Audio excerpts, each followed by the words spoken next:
Boom, boom. It's a Leo Be the Lion show. Boom, boom. Gonna tell you what you need to know. Boom, boom. Now here comes your boy Leo. Hey everybody, it's your boy Leo Be the Lion coming to you live from Respectable Street, broadcasting here at Subculture Radio. And you can listen to me live Mondays 5 to 6 at subcultureradio.com. If you click the Listen Live link, you'll be listening to this beautiful voice of mine. And you can look at me at Leo Be the Lion on YouTube. I post all my videos there after the show. And I have my weekly show on there and post some special episodes. Don't forget to follow me, Leo Be the Lion, on Twitter and IG at Leo Be the Lion Show. I like to discuss my sports topics that I'm talking about, discuss my hashtag 5-pack of picks, and debate with different fans of different teams on Twitter and IG about how teams are playing. Hashtag Dolphins Super Bowl or bust. Let's go, baby. So let's get right into the jam-packed show that we have for today. We have a lot to talk about. There's been so much going on in the world of sports, specifically Florida sports teams, and specifically we're moving along in our sports equinox. The sports equinox, for those of you that have never heard that term before, is when football games, the NFL, the NBA, the MLB, and the NHL are all playing at the same time, at the same damn time. So we're going to be getting into the MLB playoffs. The World Series is now set. We'll be talking about Florida NBA teams. The NBA season started last week. I'll give you my prediction of who I think is going to win the championship and who, if anyone, can knock off the Warriors. My preseason favorite, I think, is the Warriors. But we'll be talking about what happened with the Heat and the Magic this week. In two words, not good. And then we'll be talking about the college football news and notes. I have a few Florida teams that were in action this week, and a few comments that I want to say about the University of Miami. It's as a non-Hurricanes fan, as a person who's not a fan of the Hurricanes, it's kind of like sad to see how the mighty have fallen, but I'll get more into that as we move along in the show. This is the Leo Be the Lion show, by the way, live from 5 to 6 at subcultureradio.com and on YouTube later on during the week at Leo Be the Lion, and you can follow me on IG and Twitter at Leo Be the Lion Show. All right, now let's continue. After our college football news and notes, we'll be talking about the NFL news and notes. My Miami Dolphins got back in the win column. Fly the flag. Let's go. Hashtag fins up. We got back in the win column, and there was 4 other games that I thought were really important to the atmosphere, to the landscape of the NFL, and we'll get into that. We'll also get into what the Jags did this weekend and what other Florida NFL teams did this weekend besides the Dolphins getting that clutch win on Sunday night. Then I'll be talking about my hashtag, how can I forget hashtag, 5-pack of picks, soon to be world famous hashtag 5-pack of picks. The reason why I got 5-pack of picks was because back in the day, Swisher Sweets came in 5-packs, and I'm a Florida boy, so I would always get that 5-pack of Swisher Sweets, and the rest is history. So it's my hashtag 5-pack of picks coming at you every week. Then I'm going to be getting into my new 5-pack of picks for this week upcoming. Just for a quick little preview, I went 4-1 last week in my picks. So if you want to follow my picks and have some fun making these wagers, feel free to listen to my show or comment on my YouTube channel, Leo Be the Lion, and I can give you those picks via the comments. Then, after my hashtag 5-pack of picks, I'm going to be getting into a new segment that I premiered last week on the show, and that is our hashtag langfordlock. My best friend Eddie Langford, all the way from Maryland, has been on an absolute heater and an absolute run. I'm talking unstoppable when it comes to college football wagering. And so please be sure to tune in for the hashtag Langford Lock of the Week. He's 1-0. He called Syracuse versus Clemson. Syracuse covering last week. And he's got something right up that alley this week for you. So stay tuned for that hashtag Langford Lock of the Week. Then I will be giving you, if we have time, a little Monday Night Football preview. We've got the Pats at Chicago Bears, and I think it's going to be a little ho-hum game. I don't expect a shootout, but we'll get into that as we move along. Real quick, before we transition, I just want to talk about my son's team. They did not win last week, but the Charlotte Hornets, the Pee Wee Charlotte Hornets, had a valiant effort, and they're getting better. I like to think, as the coach, the two most important things that you need to be a good coach for any age, any gender, any type of person is you need to be enthusiastic, and you need to instill confidence in your players. I had a conversation with one of my friends today, and it's amazing what confidence in or belief in someone can do. If you pick up a player, if you're out on the street, or if you're maybe think of all walks of life. Confidence is necessary in all walks of life, especially in sports. When you can make the team around you better by being confident in the team, they perform better, they execute better, and the outcomes will be more favorable. I'm not sure if there's any science on that, but it's the power of positive thinking, and I subscribe to that here on the Leo Be the Lion show. And if you think I'm full of BS, comment on my Leo Be the Lion channel and let me know. And I'd love to debate with you on to why or why not confidence is important for sports and for all walks of life. So, let's get into the MLB playoffs. I have this NFL Films music going on in the background because I love the NFL. Saying the word football just brings a joy and gives me a tingle into regions that, don't normally tingle on a regular basis. So, let's go to the MLB playoffs. The World Series is set. Game 1 is on Friday, 10/28. They call it the Fall Classic. It's funny. They call the World Series the Fall Classic, and they call the All-Star Game the Midsummer Classic. And to be honest, they're not as much classic anymore with the way that baseball has fallen off in the sports world. Baseball is no longer the national pastime. It's now football. Then basketball probably bringing up second. And then maybe third, tied for third, you have baseball and hockey. Or MLS. But anyway, the Fall Classic is set. It's the Astros poised to take on the Philadelphia Phillies. I believe the Astros will get the home field advantage with their better record. And the Astros are poised to win it again for the first time since 2017. The Astros, this is going to be their fourth World Series trip in the last 6 years, and they've only won once so far, so they're looking for their second win in 6 years, and it's West Palm Beach's hometown team. So, So, when you think of the Houston Astros, Washington Nationals, they're recently the spring training home was started in 2016 for the Houston Astros and the Washington Nationals down at West Palm Beach Stadium in West Palm Beach, Florida, the new spring training stadium. And it's just so nice that as soon as that stadium was built for those two spring training teams, the Astros won the World Series in 2017, and the Nationals won the World Series the following year. And so the spring training home for the Nationals and Astros had not even been opened for 3 years before both teams had won the World Series. So what better way to christen the spring training home of those two teams by having them both be World Series champions. Now, the Phillies, it's their first appearance in the World Series since 2009, and they're seeking their third title. The Phillies have been historically bad. They were the first team to reach 10,000 losses in the Major League Baseball. No team had ever lost 10,000 times, and baseball's been around since 1860s.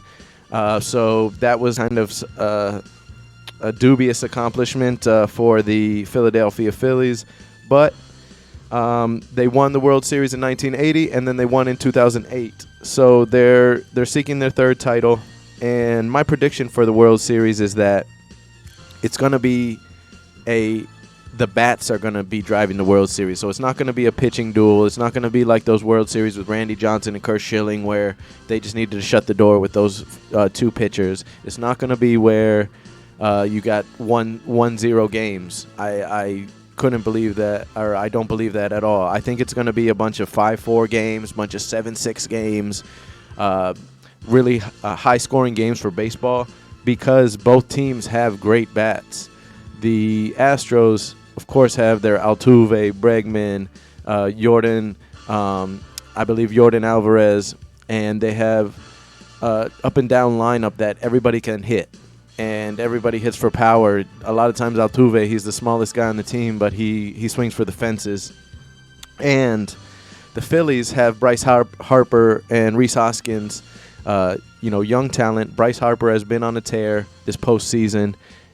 He's absolutely on fire. So my prediction is that although the Astros are the hometown West Palm Beach spring training team, I'm going to take the Phillies behind a Bryce Harper MVP, World Series MVP performance. I'm going to take the Philadelphia Phillies to win the World Series 4-2 against the Houston Astros. You can expect the first couple games. If the first couple games are go the Astros' way, look for the sweep because so far they're undefeated in the World Series. But if the Phillies can take one of the first two games, you can expect the Phillies to not go away and I think make this series competitive as much as possible because right now it's basically the Lone Star in Bryce Harper versus the juggernaut of the Astros who've just been cruising through the MLB playoffs. Now, after talking about the MLB World Series coming up and the matchup between the Astros and the Phillies, we're going to be getting into the NBA news and notes. So, like I said, NBA started last week. Most teams have only played about 2 or 3 games, and so far there's some surprises in the league. So far, the Lakers look horrible with Westbrook and Patrick Beverley. The Lakers don't know how to get out of their own way. They don't have any chemistry, and the Lakers have yet to win a game. And also, the Orlando Magic and Miami Heat. That's really what I want to talk about today with these NBA news and notes. The Orlando Magic right now are winless at 0-3, and it's not because of Pablo Banchero. Pablo Banchero has been on a tear, playing well as a rookie. He was the only other rookie besides Michael Jordan and LeBron James to put up over 25, 5-5 in his first debut. And he is tall enough that he could play the 3-4, but we need more. The Magic need a spark. Like the Orlando Magic, it's right now, even with Banchero, it's the same old Magic. Other than Paulo Banchero, yeah, we have stars, but not superstars. The Magic need to be active in free agency or in trading to be able to get that star that we need. It hasn't been since Dwight Howard, Hedo Turkoglu, Rashard Lewis, and them guys that the Magic have been able to consistently be playoff and finals contenders, and that's been over 10 years. So let's bring a star to Orlando. Who wants to come to Orlando? I don't know. You would think more stars would want to come to Orlando. It gets such a bad rap as a small market team. However, they're one of the fastest growing cities in Florida. You know, they got Disney there. You know, there's law schools in Florida. There's medical schools in Orlando, and they have the very good hospital system in Orlando. There's so many things, and no state tax. So why can't we bring free agents to Orlando? I'm not sure. I think it has something to do with maybe we don't want to spend the money to get to sign those max deals, but somebody tell me on Leo B. the Lion on YouTube or on Twitter or IG at Leo B. the Lion Show. When's the last time the Dolphins signed the Magic signed a big free agent or landed a big free agent, or a free agent said, hey, I want to go to the Orlando Magic. I really like what they're doing down there in Disney World and in Orlando. So that's my thing. I think the Magic will be stuck in mediocrity until they can land a star. They love to do it organically. I don't know what it is with my teams that I follow that I love. But for some reason, the Magic, the Dolphins, the Marlins, for some reason, they don't like to trade. They don't like to spend money. And I'm a type of person where if you see a value, you better go and get that value. You better go and capture that value or it's lost. So for the Magic to be basically a lottery team for the past 5 years and to not be able to improve their stature and their competitiveness in the league is kind of really shocking. They need to sign a big free agent, in my opinion, or else pray that Banchero turns into a top 5 player in the NBA. Next, I want to talk about the Miami Heat in this NBA news and notes. The Miami Heat, they're 1-2. They lost their first 2 games against Boston and I believe Washington. Correct me if I'm wrong. Feel free to comment. But they lost their first 2 games, and then they beat the Raptors, which actually they beat the Raptors on Saturday night, and now they're actually going to play the Raptors again tonight. And so that's kind of weird how the NBA schedule does that, where they have almost like mini series where they'll have, if a team plays the other Eastern Conference team 4 times during the year, they'll play twice at the beginning of the year and then twice at the end of the year instead of spreading those games out. Now, the Heat need another consistent star. Jimmy Butler is great, but looking at the box score, it always seems like Jimmy Butler is getting his points, getting his rebounds, getting assists, getting his steals, playing defense, matching up on the best player. But then we always have to rely on players like Max Strus and Tyler Hero. And yeah, Tyler Hero was the 6th man of the year. Bam Adebayo is a promising young player, young center who's undersized, but he plays bigger than what he is. But I just can't see Bam Adebayo being that clutch number 2 that you need to at least have in today's NBA. You need to have a little number 2. Like before, you had the big 3 and then it was everybody else. Or you had your super teams and it was everybody else. But nowadays, we've seen the shift where you can win with 2 stars in the NBA. So to have Miami Heat just leave Jimmy Butler out there and then have to rely on Strus, Bam, Hero, Deadman, those kind of players, when the playoffs come around and we see that, Strus, we know, lives and dies on the 3. So for him to be able to really perform in the playoffs, he can't have an off night. And if he has an off night, the Heat will lose because I believe he went 0 for 11 or it was 1 for 10 in the closeout game last year. And I just believe that the Miami Heat can contend for a title, but they won't be true contenders until they get a second star. Like I said, Bam, Hero, Strus, all it takes is for them to have one off night, for the Heat to be down in a playoff series, and they seem to be more consistently have the down nights in the playoffs when the defense ratchets up, when the intensity level ratchets up. They seem to be built for the regular season and then not necessarily for the long haul of the playoffs when it really counts, when health is at a premium and when you really need to put your best foot forward, because one game can make a huge difference in the playoff series and the tone of the series. Okay, so now that we've talked about the Magic and the Heat with one game won out of 6, let's take a look at the prediction. I think the regular season MVP at this point, it's going to come down to Ja Morant and possibly Joel Embiid again, I believe. The reason why I think Ja Morant is there, he's possibly an MVP candidate, and I believe he is going to be the MVP candidate because he already dropped 49 a couple nights ago, and he's young, he's explosive, and if he can stay healthy, that's the key. He's never had any injury problems, so knock on wood. If he can stay healthy, I think Ja Morant is the leader in the clubhouse right now. Even 3-4 games in, he's the leader in the clubhouse for the MVP of the NBA. Now, as far as the finals matchup, I really like a Boston Golden State matchup again. I believe that nobody can stop Steph when they're hot. Just to put in perspective, last night the Warriors scored over 80 points in the first half. Like, you never see that as a basketball fan. You never see that as a basketball player. You never see a team scoring at least 80 in the first half. Now they let up 71.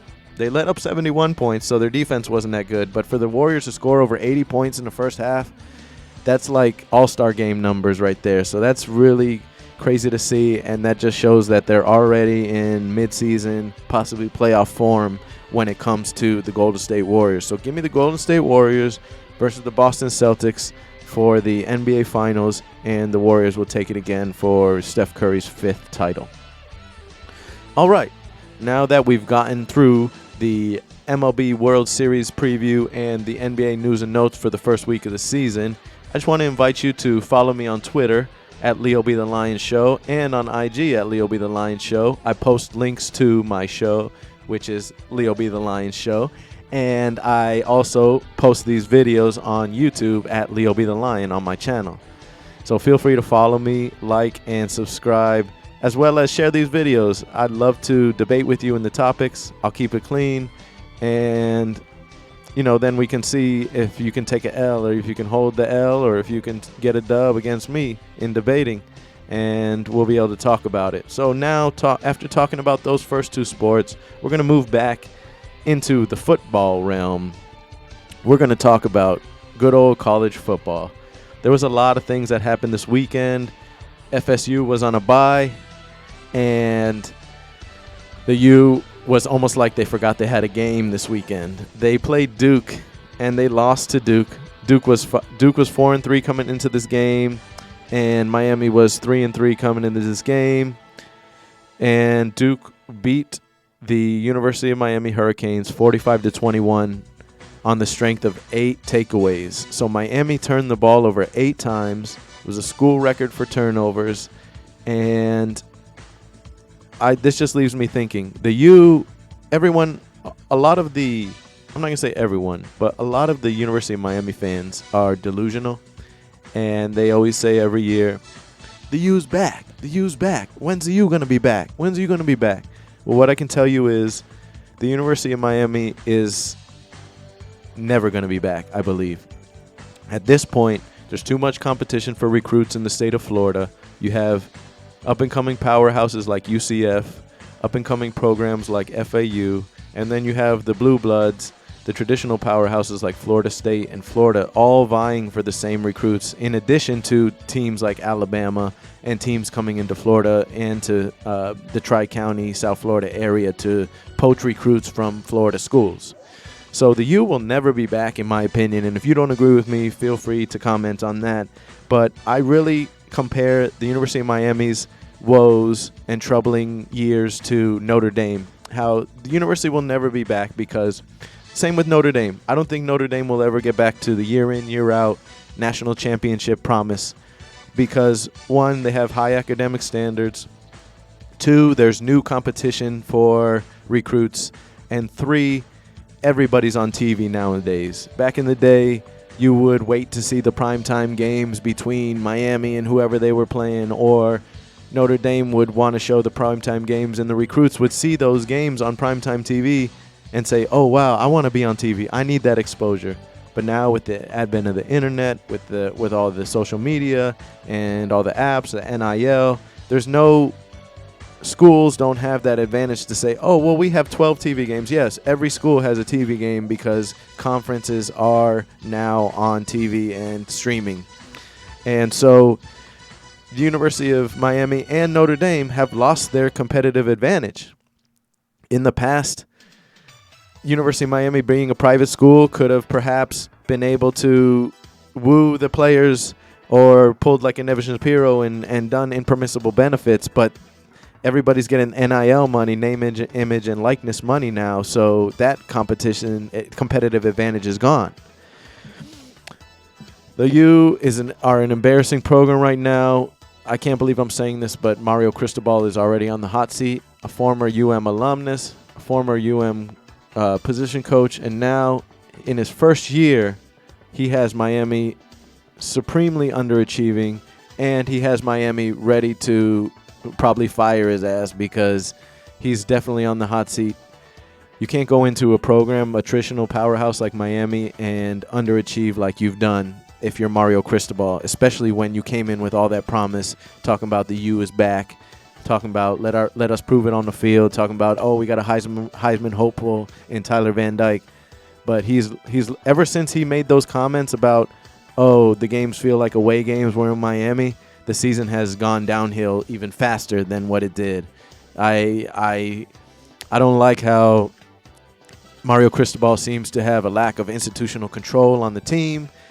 When you had beat writers and other analysts talking about criticizing Miami after the loss, you had Miami players on Twitter going after those journalists as if they were getting personal. But no, they're just saying what they saw. Anytime you turn the ball over 8 times, that's embarrassing. That is the most embarrassing way to lose. And you see it.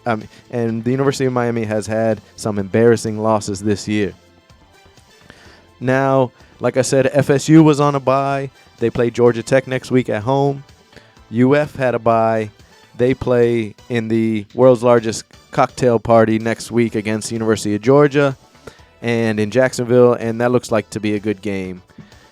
Florida is over a 20-point underdog, but I think they're 22.5-point underdog, but I believe that Florida will be able to stay with Georgia, just like Mizzou stayed with Georgia. Anytime you get up for a rivalry game, you never know what to expect. You never know if the teams are going to keep it close or if the bad blood is there where you're just going to put the foot on the gas and boat race them and basically have a fiesta on them and basically beat them 49-zip. So it can either be 21-20 at the end of the game or 49-zip, either way. But I really think and I believe that UF is going to keep it close against UGA. I didn't want to make it one of my famous hashtag 5-pack of picks, but I'll get to that shortly. And then the last program I want to mention in Florida for college football recap is FAU. FAU, man, I had so much confidence and so much positive thoughts and optimism for FAU coming into the season. I really believed in Willie Taggart. I thought he got a raw deal at Oregon. Thought he got a raw deal at Florida State.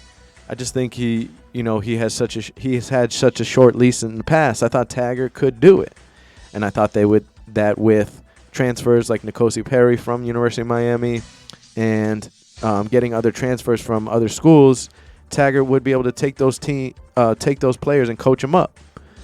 But to characterize FAU's season so far, it's been a complete and utter disaster. They've lost badly to teams. They've been in almost every game, but then there's one quarter or a 5-minute stretch where they just get blown out and they're chasing the rest of the game. To lose to teams when you want to compete for a Conference USA title, to lose to teams like UTEP 24-21, or to lose to teams like North Texas and the like, it's just not a good look when you are from Florida. Like, you're a team from Florida, you're supposed to be fast, you're supposed to play hard, and if anything, you're supposed to be competitive, because we take pride in the state of Florida in being fast and being good at football. So that's why they call Florida the speed state. So when you have teams going down like this, embarrassing losses one after the other, University of Miami, FAU with an embarrassing loss, it's just tough. And speaking of tough, I'll get into my 5-pack of picks, but UCF had an embarrassing loss last week against ECU, and I'll get into that shortly with the 5-pack of picks. So now, after talking about college football and the college football news and notes for the state of Florida, we're going to now transition to the sport you've all been waiting for, the segment that you have been waiting for, and that's the NFL news and notes. And we're going to start out with my favorite team, and that's the Miami Dolphins. Miami Dolphins, Miami Dolphins, Miami Dolphins #1. That's right. Let's go, Dolphins.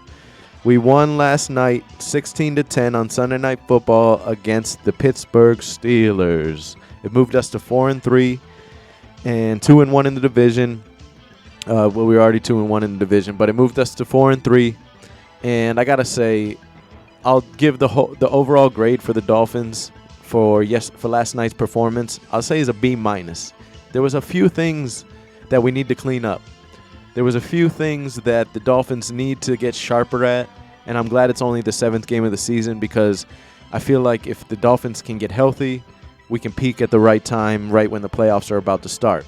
So this was Tua's first game back. We were celebrating the 1972 50th anniversary of the 1972 undefeated Dolphins team. And so Larry Zonka, Larry Little, Brian Greasy, and Paul Warfield came out and did the coin toss with the Dolphins captains, with Tua and Elandon Roberts. And that was fun to watch. It was fun to see them get honored at halftime, and fun to see that people always say, oh, that's so long ago and you're just celebrating because you're a Dolphins fan. It's like, hey, well, when somebody else goes undefeated, I'll welcome them to the population of one. But, this is the town of undefeated, and there's only one team. That's the Miami Dolphins in 1972. And it was kind of fitting that we played the Pittsburgh Steelers last night because we had to beat the Pittsburgh Steelers on the road in the AFC Championship to get to the Super Bowl, which was crazy because we were the 1 seed and the Steelers weren't, but somehow we had to play them at home in the AFC Championship. Well, anyways. So Tua went 21 for 35 with 261 yards and a touchdown with no picks. I do want to mention, though, he had at least 4 balls where the Steelers dropped an interception. And it made me wonder if Tua's trying to do too much, if he was a little rusty after not playing for basically 2.5 weeks.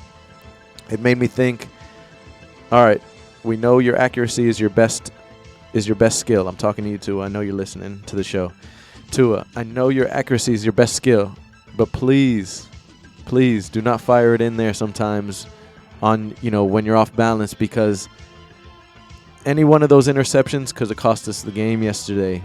And for the Steelers to not catch any of the 4, I'd say we were living a pretty charmed life yesterday on the football field, and we're happy to have you back. But please clean up those bad throws. Other than those throws, Tua was excellent. He managed the game well. He had a couple deep passes, and he was able to get the ball into the hands of his playmakers. That's exactly what we want. You could see from the first drive that the Dolphins played differently when Tua's in the game. When Tua's the starter, the Dolphins look like Super Bowl contenders. When Tua's not playing, the Dolphins look like top 5 draft picks. So, and there's something to be said. I want to touch back on it again. There's something to be said when your teammates have confidence in you and when you instill confidence in your teammates. Because what else could it be? I know Tua didn't necessarily play any better than Teddy Bridgewater or necessarily any better than Skylar Thompson. But for the team to be able to execute better when Tua's in the game, that has to be because they believe in Tua. That has to be because they're confident in Tua, and Tua is confident in them. And you can see the defense plays stronger, the offense plays stronger. It's just a totally different team when Tua is the starting quarterback for the Miami Dolphins. I'll give the Dolphins running game an A yesterday. They ran the ball effectively for over 100 yards on the ground.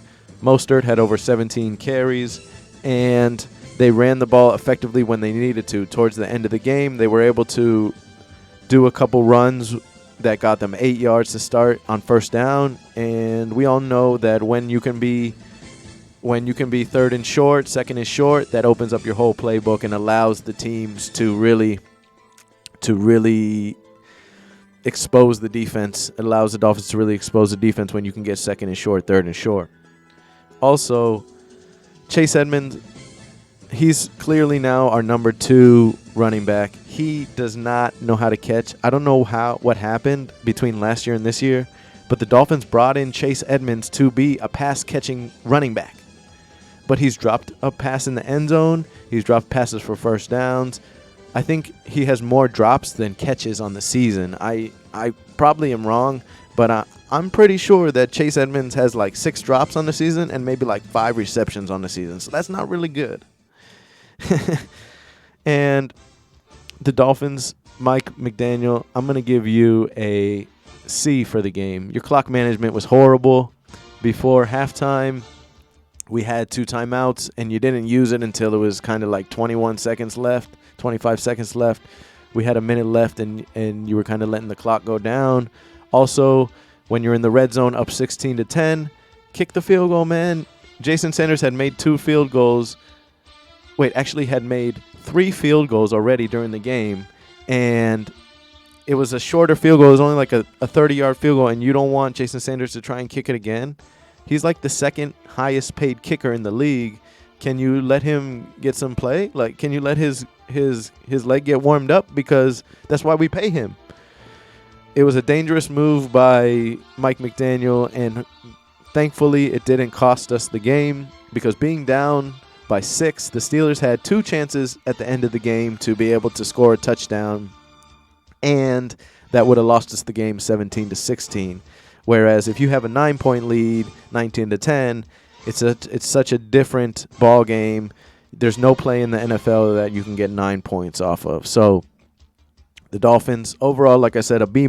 Coaching needs to get better with clock management, and they need to execute. Why on 3rd down, on 3rd and 3, you run the ball with Chase Edmonds, a little zone run, and then on 4th down, on 4th and 1, you decide to run the exact same running play? It made me kind of sick. And if you need those short yardage, why wouldn't you put Raheem Mostert back in the game? Because he's the stronger running back. He's the faster running back. You need to be aware of those management little plays, the personnel, the time, down and distance, and your personnel. Come on, Mike McDaniel. I know you can coach better than that. That's why, with you and Tua, is the reason why the Dolphins are 4-3 right now. Come on, Mike. Come on, Coach Mike. Let's get it together. Defense got 3 picks and 2 sacks and made Kenny Pickett look like a rookie. I'm so happy they did this, because in the past, when the Dolphins defense has played rookies, there's been times where we made Jamarcus Russell look like a good quarterback in the NFL. We've made countless rookies. Ben Roethlisberger, yeah, he was a great player, but he looked his first game as a rookie. We should have destroyed him if we didn't. The Dolphins lost to Ben Roethlisberger the first game as a rookie. There's throughout the whole history of the Miami Dolphins since 2002, they've let young quarterbacks come into their house and show out. And so I'm happy and proud of the Dolphins that we were able to get to Kenny Pickett twice on a sack and make him look like a rookie and force three picks, with the third one being a dagger pick to win the game and seal the deal walk-off fashion. Next for the Dolphins is the Lions on 10:30 in Detroit.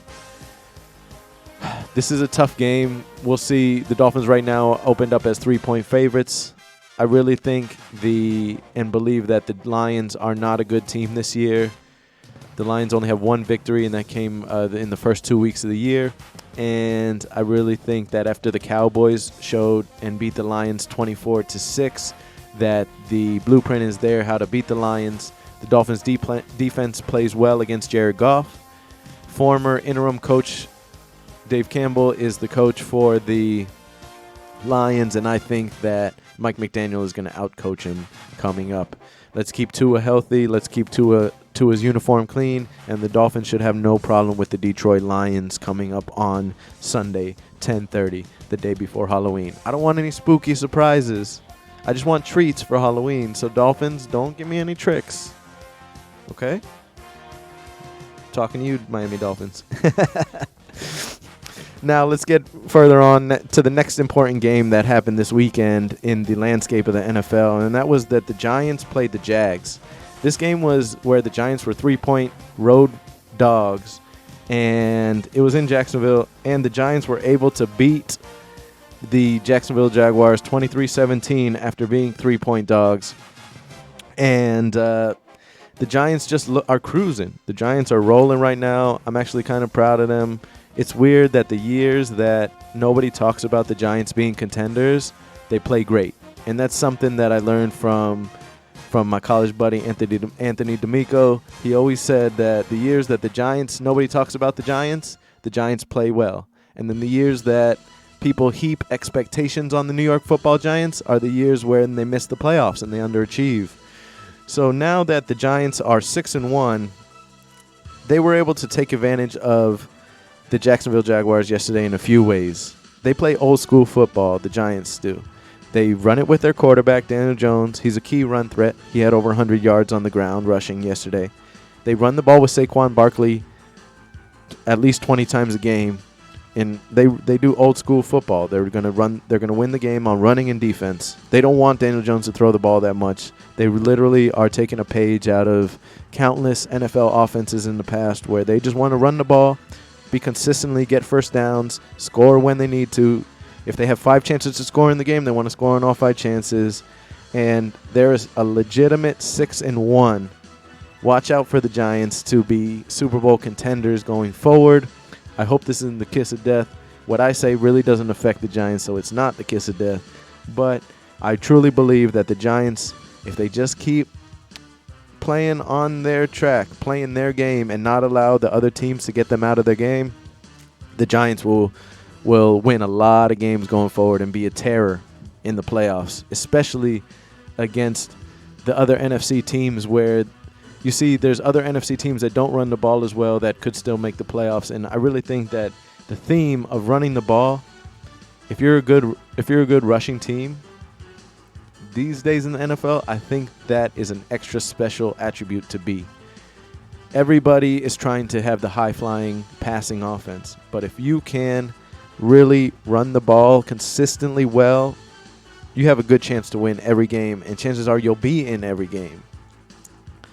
The next game that I want to talk about on my NFL news and notes was a crazy upset. I think the biggest upset this week after last week when the Jets beat the Packers. This is the craziest upset, I think, is that the Panthers beat the Bucs and did it in convincing fashion. The Bucs were 9-point favorites, and they're in trouble. The Bucs are 3-4. And they're losing to division rivals who have no business being in the game, especially since the Panthers just traded Christian McCaffrey, their best weapon on offense. And they're playing with Baker Mayfield as their quarterback. And so I really think that Tommy Brady is in trouble in Tampa. He's not the same as he was in Boston. He's not the same as he was even last year or 2 years ago. And you want to know why? Because, one, the Bucs defense can't do everything. The Bucs defense was the preeminent unit on the, that's what she said, the preeminent unit on the Bucs team. They were stopping the run. You couldn't pass on them. They would make you one-dimensional, and then they would be able to be in pass coverage, and the defensive line could pin their ears back and try to rush the passer. Tom Brady didn't have to do too much, but he was still Tom Brady because he had his offensive line. Now, this year, like I said, Tommy is in trouble.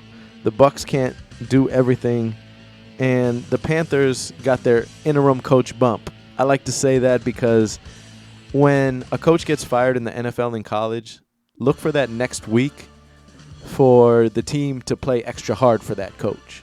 So the week before the Panthers played the Bucs, Matt Rule got fired, their head coach. Then the interim coach got named, and he was, it just escaped me. The interim coach was Steve Wilkes, former coach of the Arizona Cardinals. And Steve Wilkes was able to take the Panthers and dismantle the Bucs. 21-3, I believe, was the final score. It was an ugly game for the Bucs. And looking at the Bucs' schedule going forward, they still have a few more divisional games, and they are going to have tough matchups going forward. I don't know how the Bucs dig themselves out of this 3-4 hole. Let's see if they can. The next game that I want to talk about is an important game to all you New York Jets fans. Yeah, that's right. I'm going to talk about the Jets, and I'm going to give credit where credit's due. The Jets beat the Broncos in Mile High in Denver, 16-9. The Jets are rolling. They're 5-2 behind their defense and their running game. Now, that sounds familiar. The defense and the running game. That just kind of sounds like how the Giants are beating teams. And that kind of sounds like when the Dolphins win games, they can run the ball consistently. And you'll see that that's a theme in the NFL, and there has to be something to that. It can't just be, we're just going to pass all over the field like how even last year Tom Brady did it and be successful. No, I really think that people are underrating the running games in the NFL. So, like I said, the Jets are rolling, and the Broncos are basically going to be a top 3 draft pick this year. Not because of the personnel. The Broncos defense is Super Bowl-ish. Like, the Broncos defense is legit. But to have such a bad coach in Nathaniel Hackett, he's probably going to lose the team, especially if he goes back to Russell Wilson once Russell Wilson gets healthy. The Broncos started their backup quarterback against the Jets, and he was still unable to produce any points. They only scored 3 field goals and made it 16-9. Like I said, the Broncos defense is pretty good. That's why they only allowed the Jets to score 16. And unfortunately for the Jets, they've had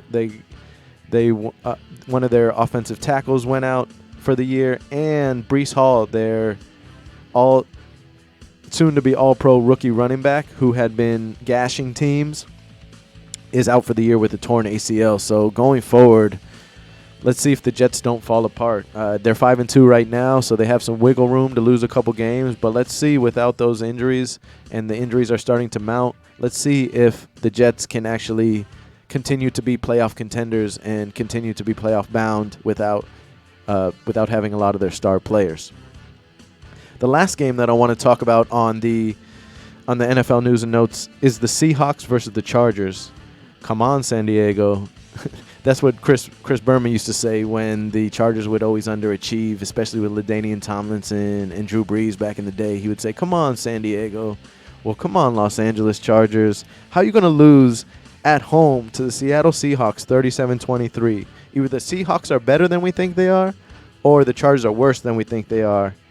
The Seahawks are a decent team with Geno, and they have a good running game. Chargers are overrated. And their overratedness starts with Justin Herbert. I'm going to call him Justin Herbert until he starts winning games. When he wins a playoff game, I'll call him Justin Herbert. But there was a player for the Lions back in the day, spelled the same way as Herbert, and his name was Bobby Hebert. That's how he pronounced it. So I'm gonna call Justin Herbert until he starts winning. The Chargers are overrated. Hebert can't get it done. And Keenan Allen was out. The often injured Keenan Allen was out, but they still have Austin Eckler. They still have a lot of weapons on their team. The Chargers are you can count on the Chargers underachieving every year until they either get a new coach. Brandon Staley is a coach who tries to get too cute. He tries to rely too much on analytics. And the Chargers have all that talent. They have Khalil Mack and Bosa on their defensive line, and they couldn't beat the Seattle Seahawks with Geno Smith. What I really think, though, is that Pete Carroll is doing an excellent coaching job this year. He has Geno Smith playing like Russell Wilson, and it almost looks like Pete Carroll molded Russell Wilson into being a good quarterback. And I don't want to believe that because I like Russell Wilson, but it's almost looking like because Pete Carroll is doing the same thing with Geno Smith at QB. The AFC West is pretty good, but the only real team in the AFC West right now, in my opinion, is the Kansas City Chiefs. They're the only real contenders out of the AFC West. Now, let's get into, for the last part of the show, let's get into my hashtag 5-pack of picks. I came in 19-18-2 at the beginning of the week, and let's go down and give you the recap of my picks. So, I picked UCF laying the 5 points against ECU, and they lost 34-13. They lost outright 34-13, so that made me 0-1 on my hashtag 5-pack of picks. Like I mentioned in last week's show, ECU is a tough place to play at night. UCF has lost there before in general during the day, and QB play for UCF has got to get more consistent. You can't fumble, then interception on back-to-back-to-back drives. That cost us the game. Come on, John Rice Plumlee. You have to be more consistent, especially when you have all the weapons at your disposal, and especially when you're fast. You have to do better at being consistently when you're throwing the ball. I suggested to UCF, just dink and dunk a little bit. Sprinkle in the pass game, but run it 80 times. I don't care. Run it 40 times and only pass the ball 12 times, because we cannot have you losing the game for us, especially like how you did with a fumble and then 2 picks right back-to-back-to-back. So 0-1 on the 5-pack of picks. My second college pick was TCU -4 against Kansas State. TCU won outright 38-28, so they covered. That brought me to 1-1. TCU's offense is really great with Max Duggan, and they have a good coach in Sonny Dykes, and the home field help. Like I said, if in last week's show, if the game would have been reversed and TCU would have had to travel to Kansas State, I think Kansas State would have pulled the upset and won the game. So that brought me to 1-1 on my 5-pack of picks. Then, switching to the pro game, I picked the Browns plus the 6 in the hook against the Ravens. The Browns lost 23-20, while they still covered the 6 in the hook. Because of their running game, they shortened the game.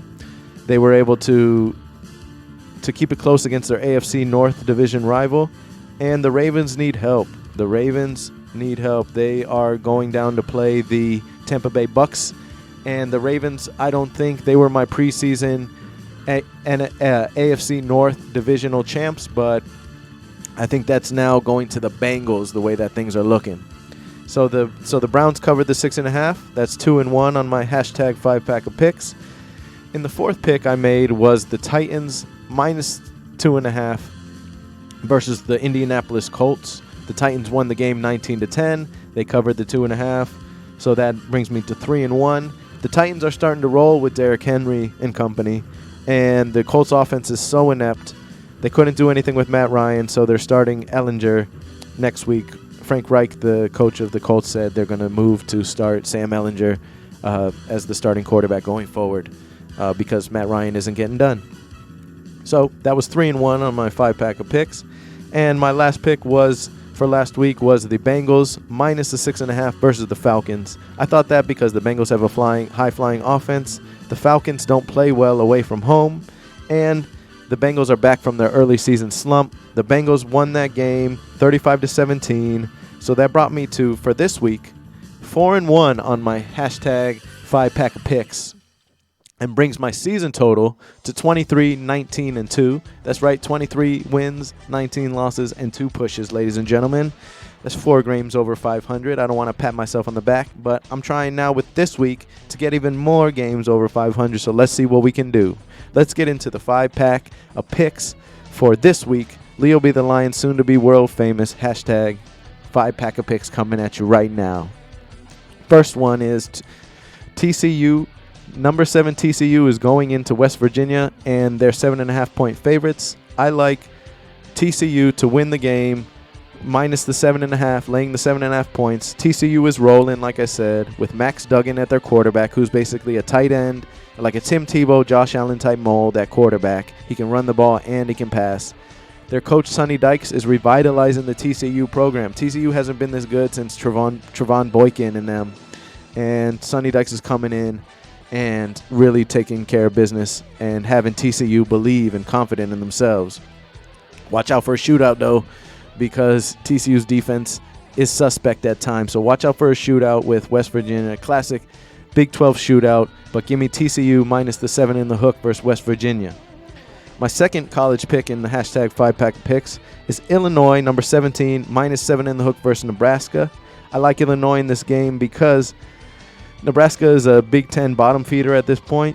The Illini are for real with Brett Bielema.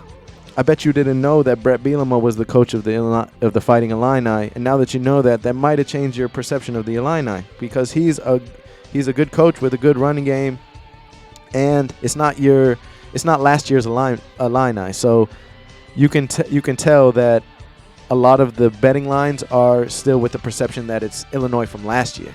So give me Illinois minus the 7.5 versus Nebraska, and Illinois 6-1 coming into this game, and Nebraska's 3-4. So I'll take that.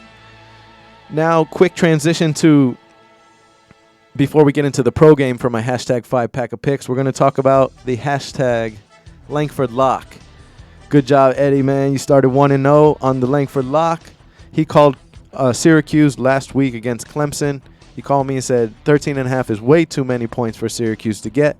Well, Syracuse only lost by 3 against Clemson, and Syracuse is rolling. They might be 6-1. They might have lost, but that hashtag Langford Lock is 1-0. And for this week, he came to me saying, well, if I liked Syracuse last week, we're just going to double up and like Syracuse even more this week at home against Notre Dame. Syracuse is minus 3 at home against Notre Dame. I really like. And Eddie told me to watch out for Syracuse's defense. Notre Dame is having a down year, a middling year. and Syracuse is -3 at home. I really think this game ends up finishing 31-17, something like that, in favor of Syracuse. So let's see.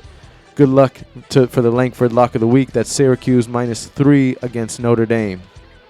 Now, let's get back to the hashtag 5-pack of picks and go to the pro game.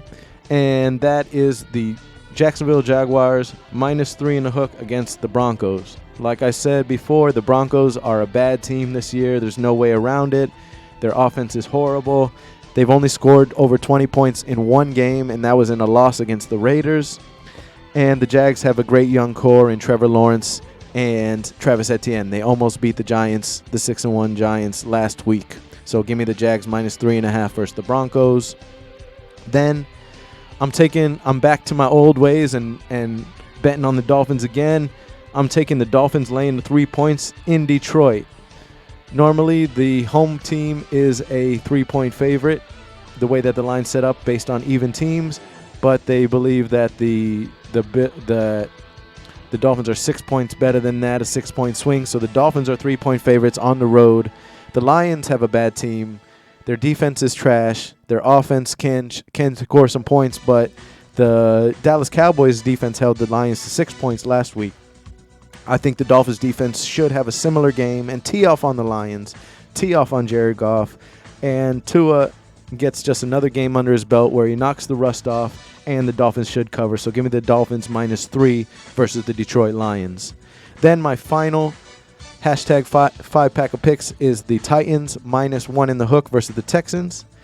I mentioned earlier, Derrick Henry and company are starting to roll. The Texans are back to being the same old bottom-feeding Texans. It's an AFC South matchup, so that gives me pause, but I still think the Titans own that division. And the Titans just beat the Colts 19-10 last week. Texans lost 31-20 against the Raiders, so use that information to kind of calculate and triangulate however you will. So my 5-pack of picks, just to run that through one more time, are TCU -7 in the hook versus West Virginia. Illinois -7 in the hook versus Nebraska. Jags -3 in the hook versus Broncos. Dolphins -3 versus the Lions. And Titans -1 in the hook versus the Texans. I took all favorites this week because, according to my calculations, this is the time when favorites are going to start taking over. So let's see what we can do. One last thing I want to talk about before signing off is the Monday Night Football preview. We got the Pats 9-point favorites over the Bears in Chicago at Soldier Field. The Patriots should take care of business. Bill Belichick, like I said, likes to take away the number one option for the opposing team, and I expect that he's going to contain Justin Fields' running ability and try to contain Justin Fields as much as he can for the Bears. The Bears' offense continues to struggle, and my score prediction is that the Patriots win 24-6 to move the Patriots to 4-3, to tie them with the Dolphins, and to have every team after tonight in the AFC East be over 500. So I want to thank you for listening again to another show, a Leo B. the Lion show, here at subcultureradio.com. You can find me live from 5 to 6. And if you can't catch me live from 5 to 6, I post my videos on YouTube later on that evening, where you can follow me at Leo B. the Lion on YouTube and on Twitter and IG at Leo B. the Lion Show.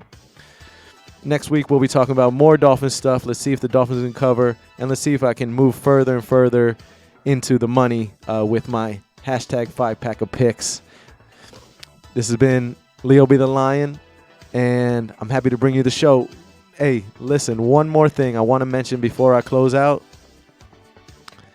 Instill confidence whoever you're with. If it's in your ability to give someone confidence and to boost somebody up, do it, and they'll appreciate it. Trust me. You never know what believing in somebody can do for their confidence, for their performance. Leo B. the Lion, signing off.